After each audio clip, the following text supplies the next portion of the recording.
Sugar వచ్చిన వాళ్ళకి దాన్ని రివర్స్ చేసుకునే అవకాశం ఉందా?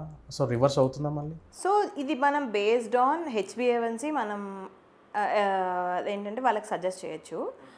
ఫస్ట్ మనకు పేషెంట్ వచ్చారు, వచ్చినప్పుడు వాళ్ళ హెచ్బిఏవన్సీ షుడ్ బి అరౌండ్ 5.5. ఓకే. లేదు వాళ్ళకు ఒక 6 ఉంది, 6.5 ఉంది, 5.5 to 6.5 మనం ప్రీ డయాబెటీస్ కింద తీసుకుంటాం. అలాంటి కండిషన్స్లో ఏంటంటే అసలు మనం వాళ్ళ ట్యాబ్లెట్ పెట్టము ఇనీషియల్గా వచ్చినప్పుడు. ఓకే. వాళ్ళకి ఏంటి అంటే డైట్, ఎక్సర్సైజ్ ఇలాంటివన్నీ అడ్వైస్ చేసి, స్లీప్ ప్యాటర్న్స్ ఆల్టర్ చేసుకోవడము ఇలాంటివన్నీ కూడా అడ్వైస్ చేసి, వాళ్ళ లైఫ్ స్టైల్ మోడిఫికేషన్స్ అన్నీ ప్రాపర్గా చేస్తున్నప్పుడు డయాబెటీస్ అనేది అంటే షుగర్ అనేది కంట్రోల్డ్గా ఉంటే అసలు మెడికేషన్ స్టార్ట్ చేయము. లేదు వాళ్ళని అవన్నీ మెయింటైన్ చేయలేకపోతున్నారు ఒకటి, లేదు అంటే కనుక వాళ్ళు మెయింటైన్ చేసినా అది కంట్రోల్ అవ్వట్లేదు. ఇఫ్ ఇట్స్ అంటే ఒక 3-4 monthsలో if it is going beyond 6.5 basic medication అనేది స్టార్ట్ చేస్తాం.